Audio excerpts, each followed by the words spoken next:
Halo, jumpa lagi di Geowater Channel Nusa di edisi masih di inspiratif. Jadi ini channel saya yang cukup menarik di edisi-edisi belakangan ini karena yang mendengarkan cukup banyak.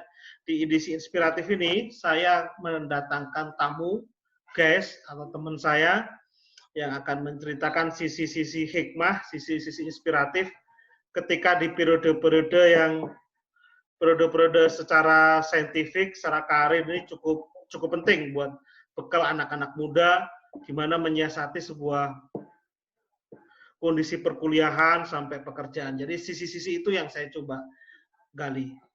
Hari ini inspiratif hari ini saya kedatangan teman saya. Teman saya sudah sama 22 tahun juga, tapi kita sempat ketemu 2 tahun yang lalu kurang lebih di acara reuni. Namanya Erna Yulianti. Kalau Yulianti. Ya. Silakan kenalan dulu, Erna. Thank you sudah hadir di channel saya.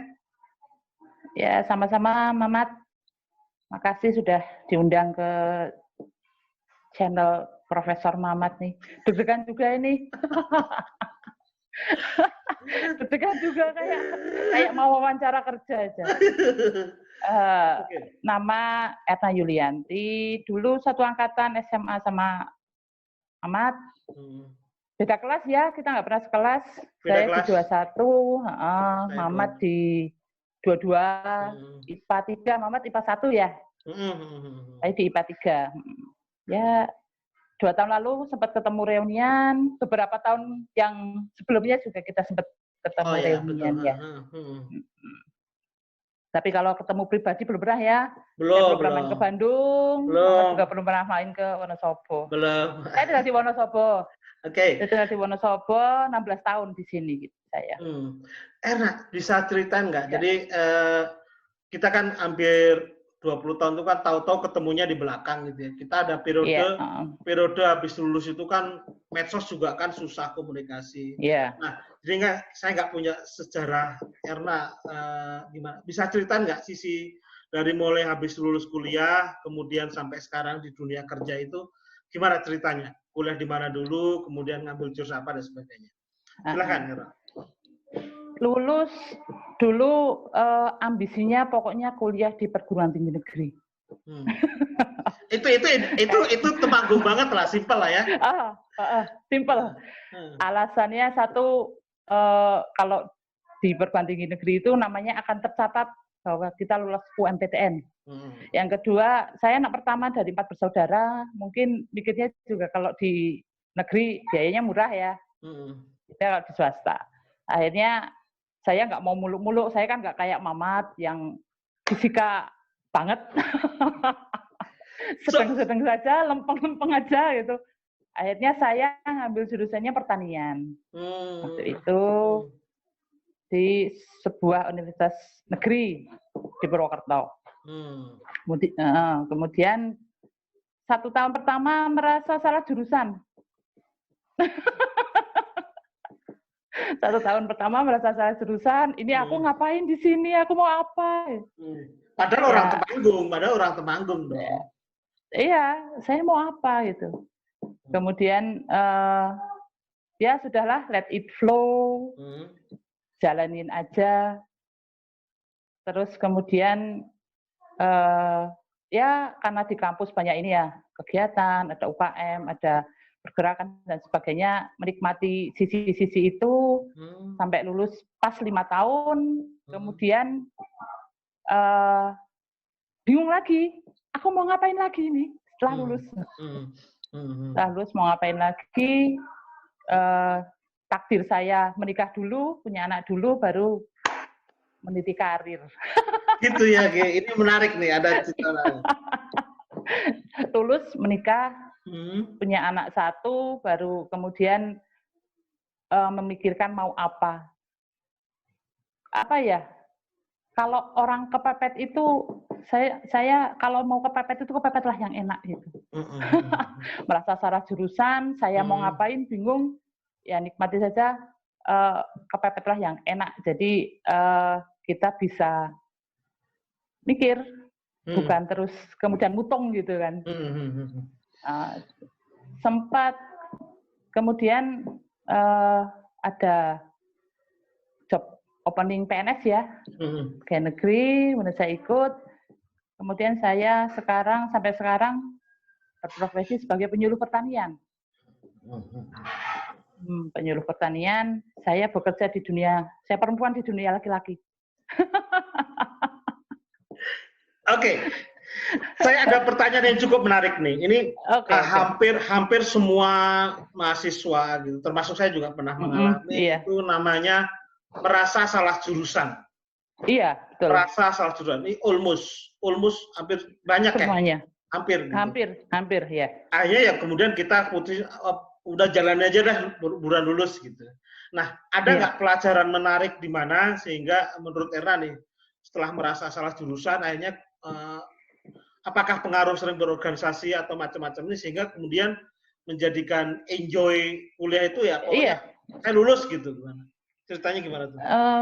Ya nggak juga ada target saya lulus sekian tahun, kemudian ada itu ya organisasi, kemudian beberapa dosen juga pakai saya untuk bantu-bantu dia. Jadi saya merasa enjoy-nya di situ, bukan terus kemudian ya let it flow, saya besok apa, bukan terus melompat ke 5 tahun, 10 tahun yang akan datang, tapi ya stepping-nya itu kecil-kecil, tapi membuat saya merasa ya ini dunia saya gitu.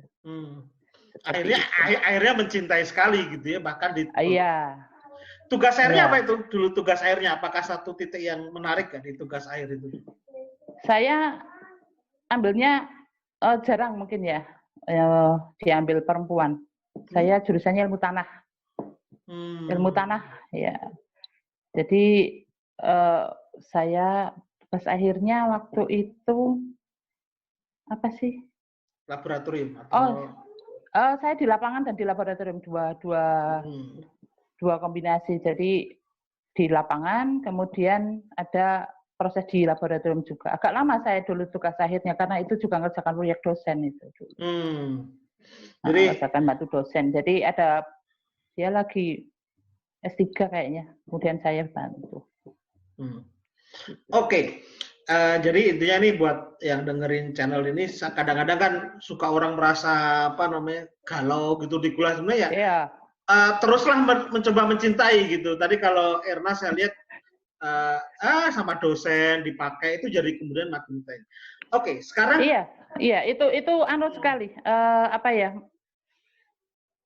membantu sekali untuk bukan terus kemudian saya jadi ini enggak, tapi membantu untuk steppingnya itu betul. Satu langkah itu mantep gitu. Ngerti saya. Kagak usah mikirin ntar kok saya jadi apa? Iya betul. Yang penting bertahap, yang penting stepping. Bertahap dan ya lakukan yang terbaik gitu aja. Oke, ini saya jadi note nanti. Oke, yang kedua ini kemudian nih ada apa namanya tadi Erna kok pindah di deskripsi pekerjaan nih. Nanti saya mau benturkan karena sama Erna kan apa namanya kemudian seorang wanita karir sama punya keluarga tadi ada. Nah, itu kan perlu saya benturkan ini.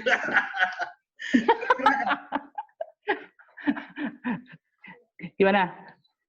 Masalah penyuluh pekerjaan ini sama keluarga nih, kira-kira gimana? Penyuluh pertanian. Iya, saya sehari-hari sebagai penyuluh pertanian di Dinas Pertanian Kabupaten Wonosobo. Ya, pekerjaan saya harian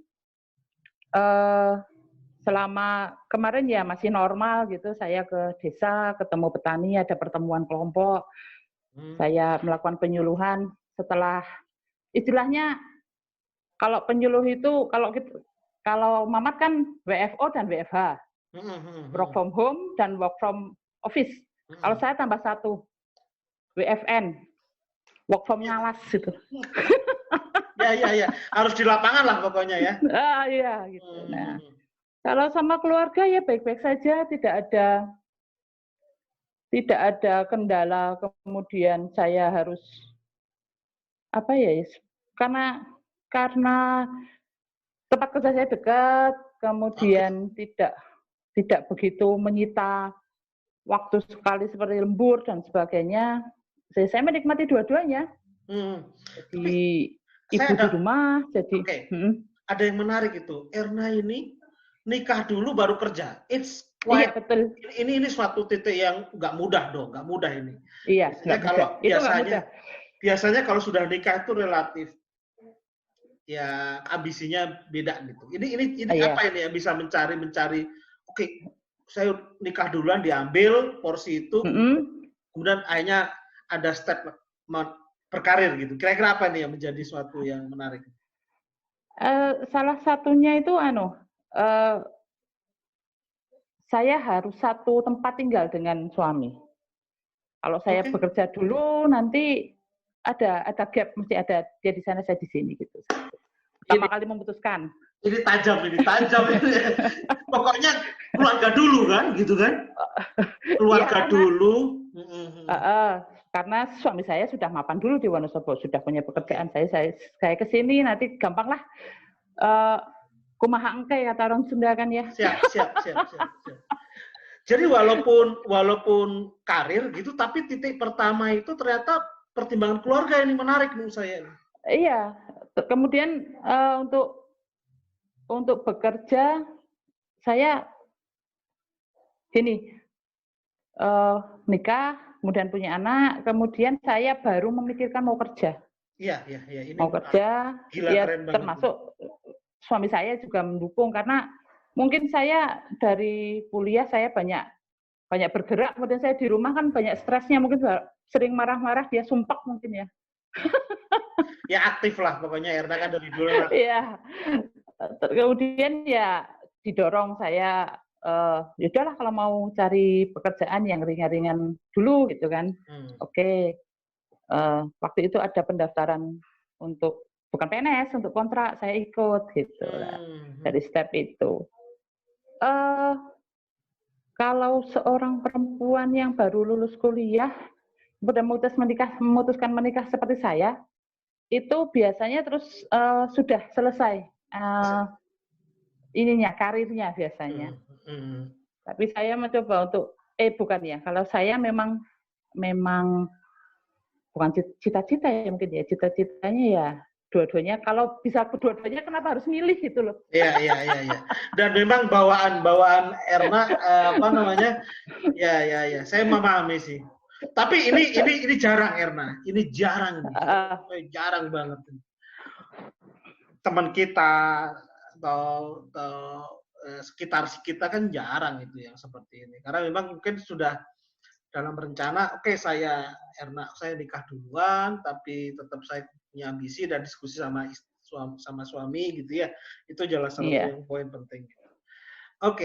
Terus gimana sekarang? Tentu tidak membagi porsi. Ternyata kan penyuluh pekerjaan juga kerjanya lapangan banget gitu. Ternyata menyita waktu, tidak mungkin persepsinya. Ini kira-kira membantunya gimana? Apa pembagian tugasnya gimana kira-kira? Mungkin latar belakang keluarga seperti Mamat mungkin biasa juga bekerja di rumah gitu ya.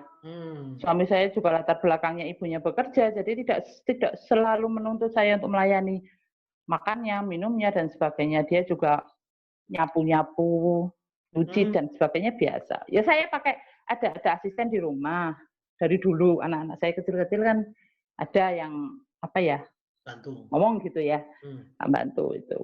Tapi kan pulang balik ini juga udah libur, udah dari kemarin ya saya santai saja gitu. Kalau untuk anak-anak pilihan saya sekolah full day ya. Ya itu normal. Yang sampai sore.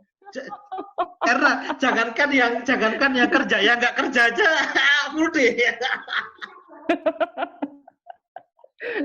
Pilihannya itu full day dari TK dulu. Kalau saya full day dari TK.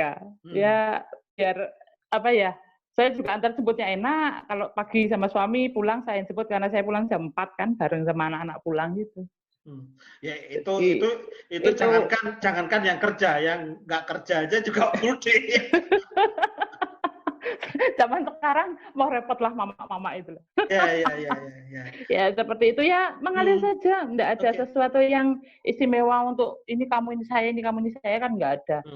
Tapi paling penting yang dikerasa anak-anak juga lebih mandiri ya sebetulnya, karena mungkin. Iya, anak-anak saya mandiri, iya.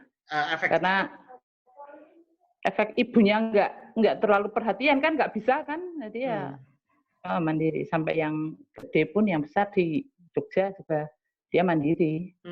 SMP kan dia tak kirim ke Jogja, udah mandiri dia. Saya juga kan anak bapak ibu juga kerja semua juga baik-baik aja, malah juga ada point of view yang lain gitu. Iya. Apalagi untuk anak laki-laki tuh kalau ibunya bekerja lebih mandiri, dan nanti kalau berumah tangga juga dia sama istrinya juga lebih enggak begitu tergantung sekali gitu. Ada pandangan yang lain lah gitu. Ada, iya betul. Gitu. Ya begitu aja, enggak ada yang istimewa. Oh tapi kan poin-poin yang tadi ngambil poin diambil dua-duanya bagus, ini kan bisa. Tapi saya paling menarik menurut saya. Jadi pertimbangannya itu seperti Erna itu semuanya by design gitu ya. By design itu direncanakan. Oke, saya nikah dulu, saya terima takdir saya nikah dulu, tapi saya terima keluarga first. Itu kan pertimbangan keluarga lebih dulu dong. Lain kalau sudah berkali. Karena saya prinsipnya harus satu atap sih ya. Iya, harus satu atap, jangan jauh-jauhan gitu loh. Jangan LDM ya gitu. M-nya apa itu? Kalau bisa kan jangan merit. Oh ya, Kristen merit jangan.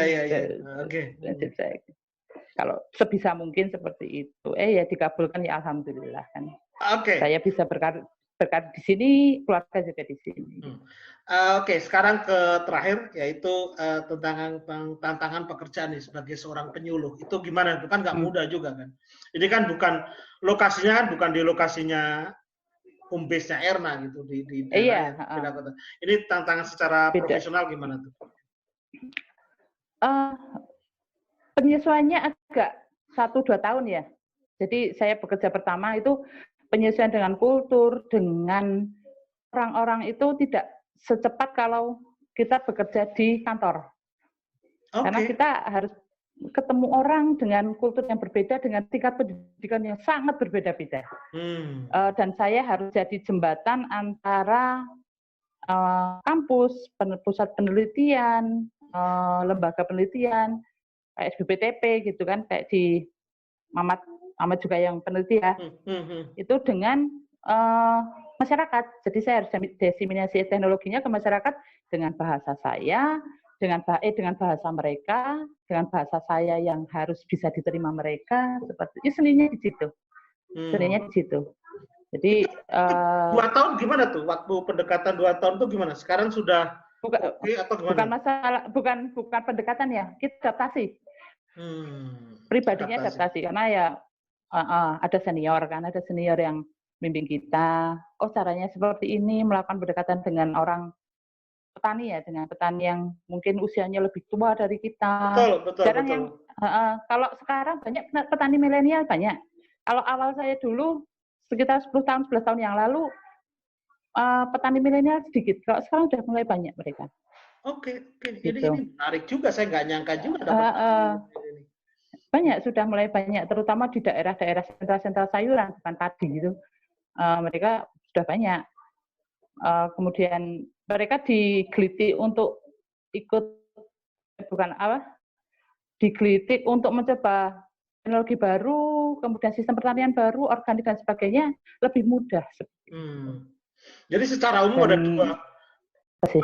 Oke, sorry tadi keputus. Oke, kita lanjut tadi masalah 2 kelompok petani nih. Satu petani lama gitu ya, satu lagi petani milenial. Itu selain faktor bahasa apalagi nih? Produktivitas beda nggak tuh akhirnya? Produktivitas sekarang kalau yang petani muda banyak pakai mesin ya. Jadi dia sudah kenal pakai alat mesin. Jadi untuk tenaga kerjanya dia memang tidak begitu seperti dulu ya. Sekarang kan cangkul dan sebagainya sudah mulai ditinggal sama orang-orang, sama petani sekarang kan. Sudah mulai pakai traktor kan. Kalau produktivitas pribadinya bagus yang muda tetapan karena dia pasarnya pintar cari pasar ketimbang yang tua. Biasanya yang tua nanti malah ikut yang muda gitu. Ya kita kemudian kalau ini kan kita belajar bersama gitu, yang tua-tua oh seperti ini yang muda dia lebih teknologinya lebih punya, pasar aksesnya lebih terbuka, kemudian informasi teknologi informasi juga dia menguasai seperti itu. Jadi sebenarnya petani-petani tua juga akhirnya welcome juga kan sama perubahan ini gitu. Betul nggak? Saya bisa kasih kesimpulan gitu nggak? Iya, ya harus welcome. Kalau tidak dia ya seperti itu saja ya, dari 100% petani tua gitu ya, 100% petani tua yang sudah bisa beradaptasi dengan milenial yang mungkin tidak ada 50%-nya, tapi yang dia bisa bertahan ya bukan bertahan ya, dia bisa berkembang dengan baik lah yang bisa terbuka memang. Oke. Jadi ini ini penting ini. Berarti petani pelosok tua pun gitu kasarnya gitu ya. Itu akhirnya juga welcome juga sama perubahan gitu ya. Iya, perubahan teknologi, perubahan sistem pertanian, perubahan karena kita juga mengalami pergeseran musim itu tidak bisa diprediksi sekarang, tidak seperti dulu yang harus ada Pranoto Mongso yang sekian harus sekian. Nah, kalau sekarang kan lebih tidak tentu ya daripada yang dulu. Makanya jadi Pranoto Mongso sudah mulai bergeser gitu. Jadi jadi orang lebih realistis juga ya lo ngeliat itu. Iya. Oke, sekarang terakhir nih, kebetulan saya kan juga orangnya. Nah, yang menarik adalah ini kan kebutuhan pangan ini semua orang pasti isu ini paham. Kebutuhan pangan meningkat, orang meningkat, jumlah orang makin banyak, luas sawah berkurang. Makin berkurang. Nah, ini bisa nggak kasih jelasan bahwa kita manusia ini masih bisa hidup nih gitu. Saya juga termasuk gitu.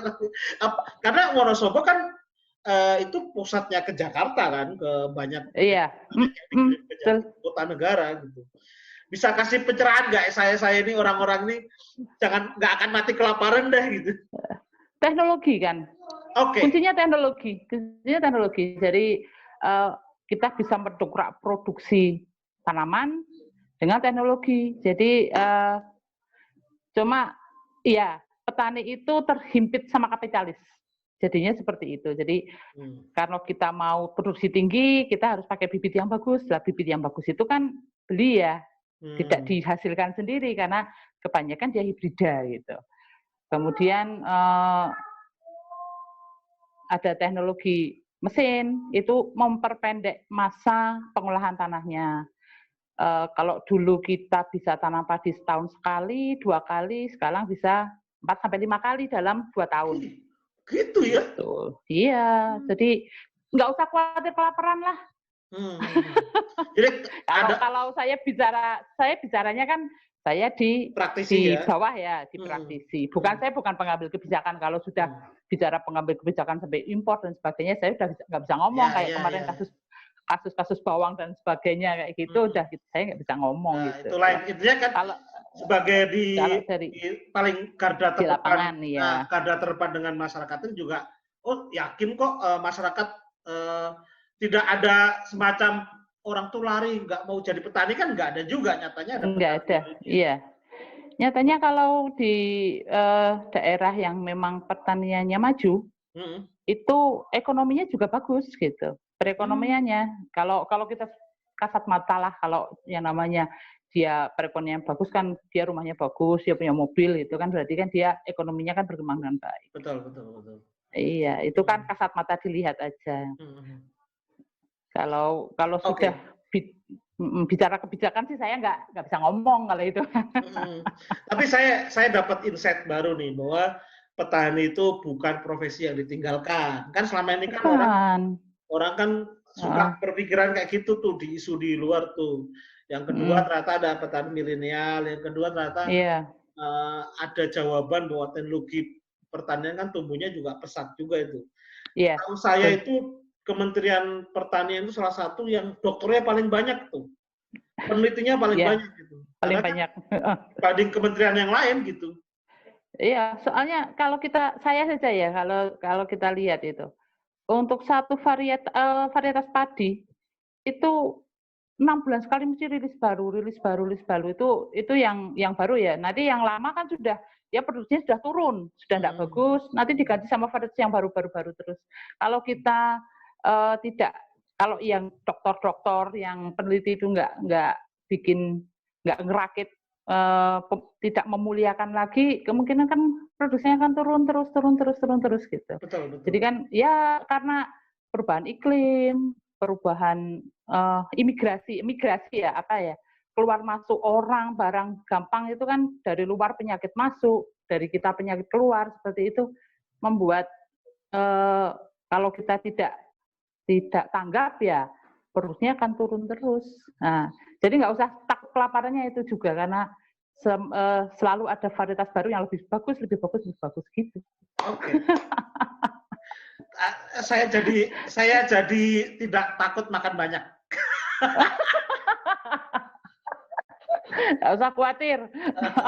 Stok pangan aman. Stok pangan aman langsung. Iya, selama ada corona ini ya. Stok pangan masih aman di petani. Mereka juga nanam dengan baik seperti itu. Ada dua lah menurut saya. Satu itu adaptasi dengan perubahan iklim, yang kedua teknologi ya gitu ya, yang lainnya. Iya, teknologi. Yang kedua juga SDM juga ternyata juga ada shifting yang luar biasa. Oke. Iya. Sebagai penutup ada ini nggak? Kebetulan channel saya ini kebanyakan milenial gitu. Ada mungkin satu opini sampaikan. Saya minta dua. Satu masalah milenial, satu masalah perempuan. Kira-kira apa gitu? Apa ya? Kalau masalah milenial ya, tadi kayak saya, hampir semua milenial itu merasa salah mengambil keputusan gitu ya. Ada sedikit beberapa gelintir yang kemudian dia banting setir, tidak mau di zona nyaman yang itu dia banting setir. Tapi kalau yang tidak bisa banting setir ya kalau kepepet lah yang enak aja lah. Ya pokoknya jalanin lah ya gitu ya. Ya jalanin dengan nggak usah terlalu muluk-muluk panjang pikirannya. Betul. Iya. Kalau untuk perempuan apa ya? Saya juga menjalaninya biasa-biasa saja. Ada peran yang otomatis melekat di kita ya. Jadi ibu, jadi perempuan, yang kita juga butuh untuk mengembangkan diri sendiri, kita juga punya peran sentral di rumah ya. Nikmati sajalah, tidak usah terlalu banyak baca medsos yang teori seperti ini kan banyak kan ya di media ya. Yang perempuan seperti ini ya jalani saja, enjoy saja, nikmati. Me time itu penting buat saya.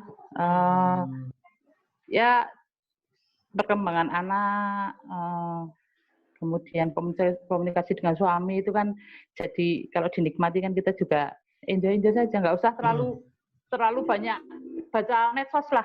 Ya. Saya nggak tahu nanti judulnya mau yang rada eye-catching nih. Apa kalau nggak jangan muluk-muluk gitu. Itu kan juga benar juga kan. Iya, betul. Karena nggak istilahnya nggak pernah mikir jangka jauh gitu. Nggak pernah. Jangan muluk-muluk juga bagus gitu. Kalau nggak nanti atau kalau nggak ya rada muluk-muluk tapi jangan balik ke belakang gitu. Iya. Ya kalau judul yang jangan muluk-muluk aja gitu, nanti kan biar orang nonton gitu.